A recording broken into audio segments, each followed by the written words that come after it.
In just days, our planet's population will cross a new threshold. The 8 billionth member of our human family will be born. This milestone puts into perspective what this climate conference is all about.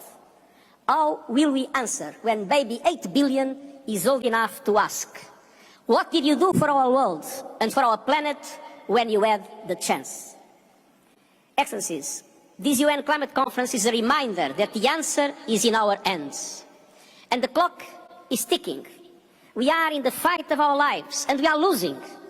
Greenhouse gas emissions keep growing. Global temperatures keep rising. And our planet is fast approaching tipping points that will make climate chaos irreversible. We are on a highway to climate hell with our foot still on the accelerator. The war in Ukraine, other conflicts have caused so much bloodshed and violence and had dramatic impacts all over the world. But we cannot accept that our attention is not focused on climate change. We must, of course, work together to support peace efforts and end the tremendous suffering. But climate change is on a different timeline and a different scale. It is a defining issue of our age. It is the central challenge of our century. It is unacceptable, outrageous, and self-defeating to put it on the back burner. Hey y'all, it's Becky here from the Beckosphere, where we talk about climate news and solutions. And today, we're talking about that COP27 because it's important, I think. Let's talk about it. So now we are through the first week of COP27. For those of you who don't know, COP stands for Conference of the Parties. This is the 27th one organized to talk about the climate crisis, and the first one to be located in arguably the most impacted continent, Africa. African countries represent less than 4% of global emissions, but will likely see some of their populated spaces become uninhabitable due to climate change in the next 50 years or so. The top of mind this year for the climate conference, therefore, is getting wealthy countries to pay for loss and damage funds to help developing countries with the climate worsening events. Developing and emerging economies will need $2 trillion a year by 2030 to handle extreme weather events. It wouldn't be this expensive if we wealthy nations had supported other countries sooner. They've been asking for this for 30 years. Egypt, who is the host of this year's event, announced that the topic will finally officially be on the conference schedule. Wealthy countries are clearly not great at paying for things because they also haven't started providing the $100 billion a year to developing nations to help them transition to clean energy like they promised all the way back in 2009 to begin in 2020. So they had a lot of time to prep. And now they're being asked to step up with the loss and damage funding. Paying for losses and damages is the right thing to do because these countries, again, did not really benefit as much from the Industrial Revolution, which started the whole fossil fuel problem. They're experiencing the consequences of decisions that they had no control over. Additionally, most of the money that developing nations can access right now to help with these loss and damage money comes in the form of loans from the International Monetary Fund and the World Bank. Now, world leaders agreed to reform the World Bank to make it more useful for developing countries to access finances, but it looks like that they're still going to continue to do the loan thing, which doesn't really solve the root of the problem, which is that developing countries have been in debt to the IMF and the World Bank for a long time. In fact, the amount of money these countries owe extensively dwarfs the amount of money that they have received in support. And so they're too busy paying off these loans to be able to invest in infrastructure and climate adaptation strategies. So it's just like a vicious cycle. One idea to get them out of this cycle is to create a program that allows for a debt to nature swap, where debt is forgiven if the money that would have gone to that payment instead goes to climate adaptation and conservation methods. This idea has been supported by many developing nations, but so far we're not seeing any support by wealthy nations for that. Instead, Germany plans to announce its Global Shield initiative, which is meant to fix flaws in the humanitarian systems, but critics say that it's just another way for wealthy countries to keep the developing ones burdened through insurance premiums. So this year's climate conference, again, takes place in Africa, takes place in Egypt, specifically Sharm el-Sheikh. And this is the first time that a COP has been hosted by an African country. And we are seeing African voices being heard more due to this. And again, Egypt's government formally putting the discussion of loss and damages on the agenda for the first time in COP history. So that's good that the location will help emphasize African voices, but I'm not really sure Egypt was the best African country to support this effort. Egypt is a heavy fossil fuel user itself, and it also has been known for its human rights abuses. Ahead of the event, we saw Egypt squash activism and protest efforts and cancel event spaces on the first Monday of the conference. And these kind of pavilions are usually spaces where NGOs, climate activists, scientists, celebrities, and politicians alike can exchange ideas outside of formal talks. Egypt made it clear to its activists, scientists, and academics that it doesn't want people to talk about corporate interests like tourism, agribusiness, and real estate, military businesses like water bottling plants, cement factories, and quarry mines, and industrial pollution. And those that did speak out, or those that are in general protesting the government, dozens of them have been already imprisoned. In the end, Egypt did open a space where activists could protest, but it was located way away from the actual venue, so that's purposely not helpful. So already COP27 has been disadvantaged due to its host, and then companies active at the conference weren't ideal either. One of the most well-known things about this conference this year is that it's sponsored by Coca-Cola, which has continuously been ranked one of the top plastic polluters in the world. By allowing the company to sponsor this large climate event, COP27's leadership is helping Coca-Cola greenwash itself. As a reminder, plastic is mainly made of fossil fuels, so the plastic industry is a way for oil and gas industries to stick around into the future, even if our energy sector goes green. So that's one of the reasons why this is incredibly hypocritical. The COP27 Farming Coalition is also under fire for working with the North American Meat Institute, or NAMI, which has openly questioned the origins of climate change on its website. The Agriculture Innovation Mission for Climate, or AIM-4C, was started by the US and the United Arab Emirates during COP26 last year to fund research into agriculture-based technologies meant to reduce the sector's climate impact. NAMI, which represents the largest meat companies in the US, was named a knowledge partner despite questioning climate science. AIM-4C has also been accused of promoting industry-favored techno fixes over meaningful sector reform ahead of COP27. So that's fun. And on top of all that, the American PR firm Hill & Knowlton have been working with Egypt to organize it. Hill & Knowlton has helped the 12 members of the Oil and Gas Climate Initiative, which includes ExxonMobil, Shell, Chevron, and Saudi Aramco, to greenwash themselves and disseminate climate misinformation over the decades. In September, UN Secretary General Guterres called out the PR giant for raking in billions to shield the fossil fuel industry from scrutiny. Quote, just as they did for the tobacco industry decades before, lobbyists and spin doctors have spewed harmful misinformation. Fossil fuel interests need to spend less time averting PR disasters and more time averting a planetary one. Hill & Knowlton has also helped Coca-Cola greenwash itself, so we are having a full circle moment. So the combination of activists being silenced and polluting corporations supporting the conference has resulted in famous activist Greta Thunberg opting to boycott the conference this year, calling it a scam. And then the countries attending did not prepare well for the conference, which was less advertised than COP26. All 193 countries were required to update their national determined contributions, preferably to more ambitious goals. NDCs are basically decarbonization pledges. But by the time that the deadline passed, only 19 countries actually follow through with this. And the only country that really had an impact on its NDC update was Australia, which reflects the recent change in leadership. The country has pledged to reduce emissions by 43% by 2030. This target still lags behind its peers in North America and Europe, but it's a positive change for the 15th historically largest emitter. Despite Australia being a bright spot in that previous bullet point, though, Prime Minister Albanese chose not to attend COP27. He was not alone in this decision by far. More than 100 world leaders, including those for China, India, Russia, Canada, Argentina, Brazil, Japan, South Korea, Mexico, Turkey, and Indonesia, opted out of this year's conference, downgrading its importance. President Biden didn't come until Friday because of the midterms. That means only 2 of the top 10 historic emitters saw their leaders attend the first week of the conference, the 2 being Germany and the UK. European leaders did a bit better with attending this event in general. Meanwhile, 33 African leaders attended the conference. Out of the 110 world leaders that did attend the conference, only 7 of them were women, which definitely shows a questionable representation. The number of delegates attending COP27 that has ties to the fossil fuel industry also jumped by 25% compared to last year's conference, according to Global Witness. It pointed to 636 people with ties to the fossil fuel industry out of about 35,000 people. So thankfully it's still relatively low, but that still sucks. And the problem especially is that the expected host of COP28, which is the United Arab Emirates, has the vast majority of that spike. Russia is in second place, and many others actually represent African nations. There are more delegates representing fossil fuels than there are representing the top 10 climate change impacted countries, which is gross. Additionally, Egypt told other top oil countries ahead of the conference that it would support gas as the transition fuel. Many financial giants like BlackRock, Citigroup, and Standard Chartered also opted not to come this year. Last month, Bloomberg NEF gave COP27 only a 43% chance of succeeding at anything big. So,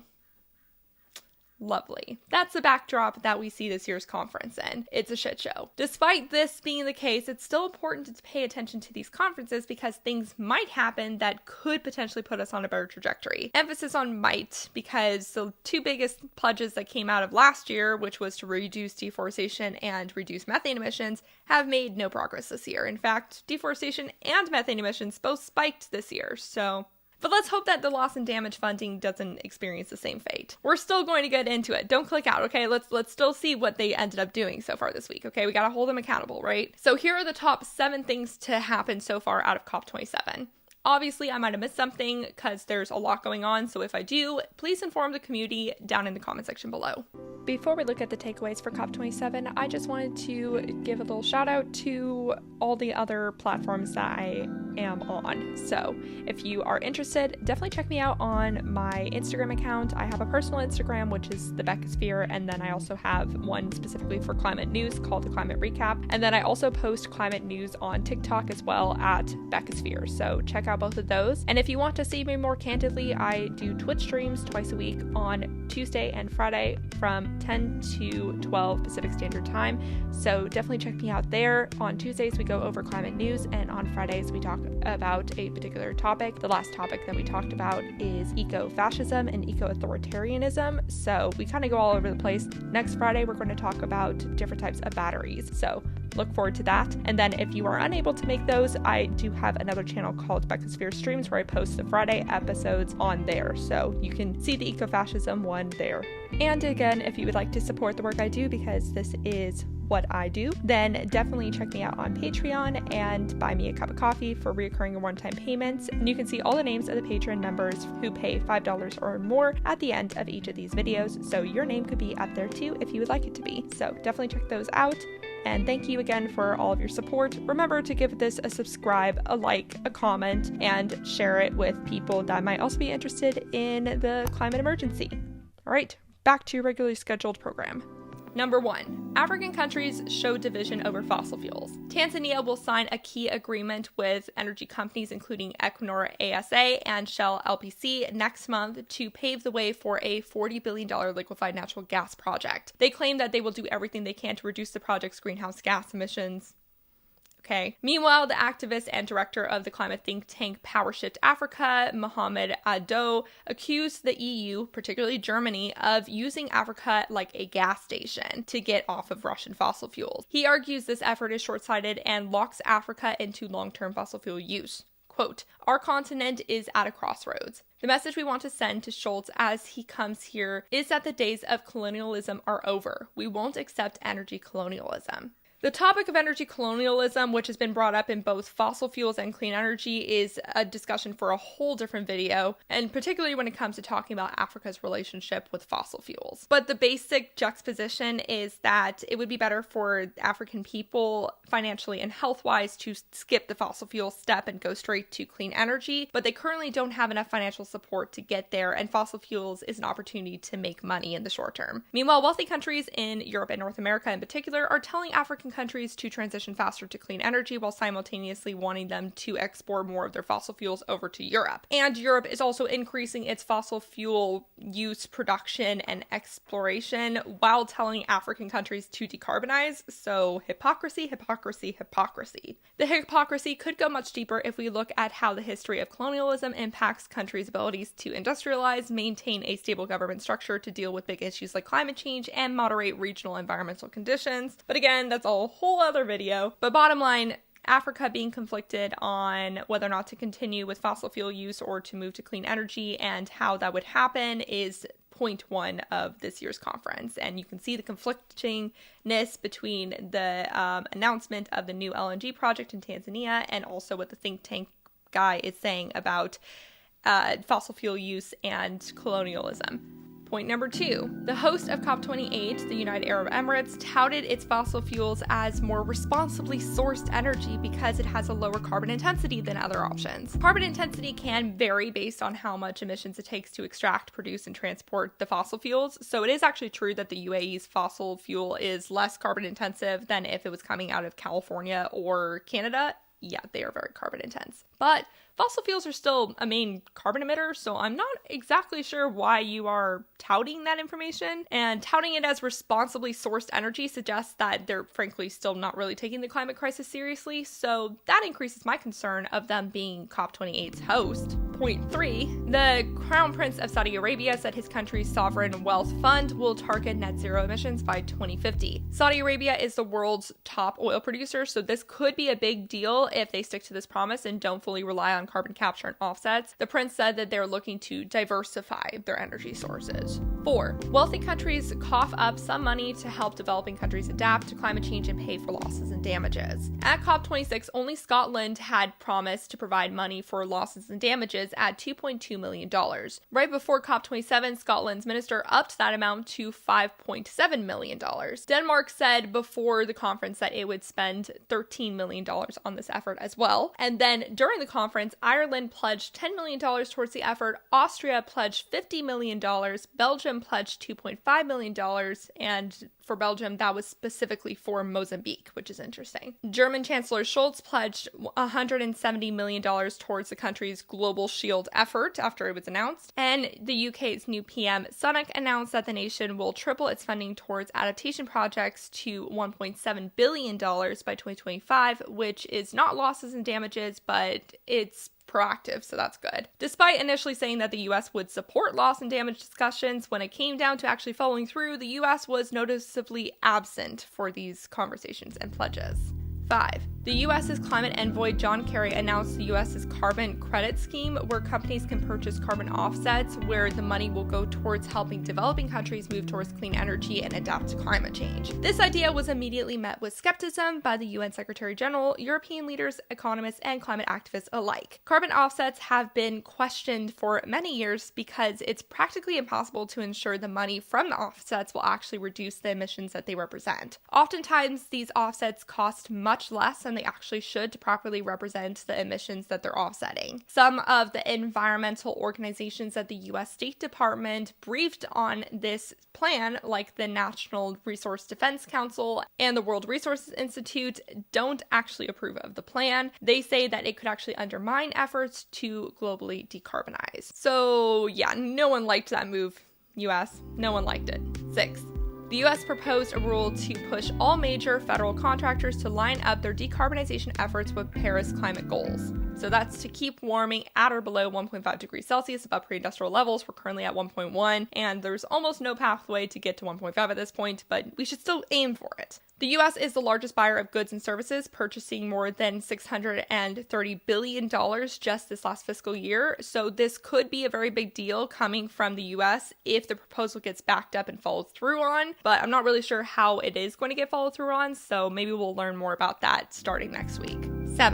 17 environmental and finance experts worked with the former Canadian Environment and Climate Minister McKenna to produce a 10-point recommendation for non-state actors to effectively decarbonize without greenwashing themselves. The group called for companies to shift from voluntary net zero initiatives to regulated processes under a national scale. They also recommended inserting emissions data in a UN portal for better transparency. And here are some other recommendations meant to counteract greenwashing. Include Scope 3 emissions, which are emissions that are indirect from supply chain and product end use. Publicly spell out transition plans that show both near-term emissions cuts and spending plans that are consistent with meeting their their targets. Disclose information that can be compared to competitors' data. Companies should not claim to be on their way to net zero while continuing to build or invest in new fossil fuel infrastructure, deforestation, or other environmentally damaging activities. Companies should not lobby against government climate policies either on their own or through trade associations. And companies should also not buy cheap emissions credits before cutting their own emissions. Ironically, that last one directly goes against the US's carbon offsetting scheme. So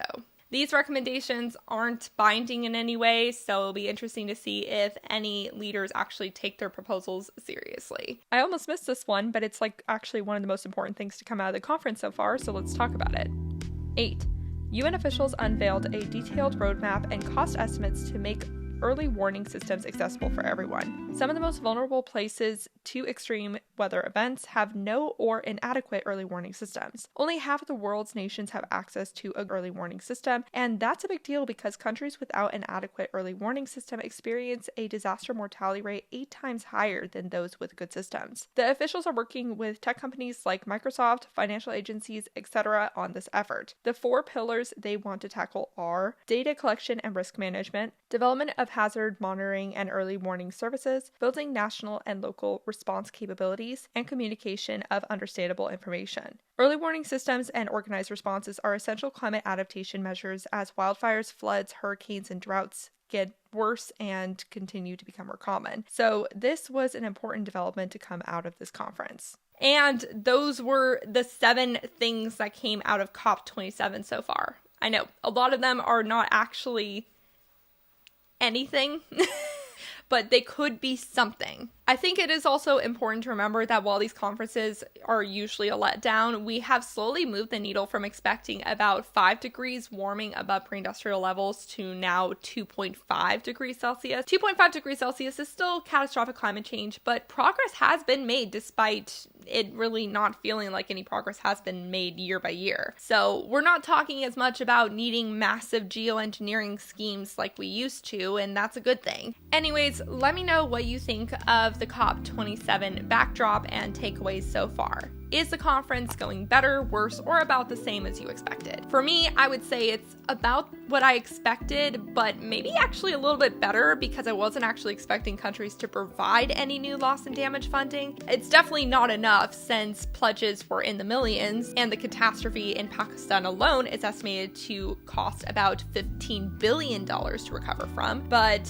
it actually was more than I expected, so I guess I have low standards. Anyways, I will be back next with some more climate news outside of COP27. Until next time, remember to talk about the climate crisis every single day and to support your local news organizations. Thank you so much to the people on Patreon who help support me and my fur baby Rue. A special shout out to the climate confident and courageous David H., Norman Anal, Greg H., Paul B., Phil Plasma, Dan Morton, Dane Chris, Nate, Specker, Bree C., climate teacher John J., Deanne, and Steve. I greatly appreciate your support of $5 or more. If you would like to support the Beckosphere, please check out the Patreon and buy me a coffee links in the description below for recurring or one-time payments. Bye for now.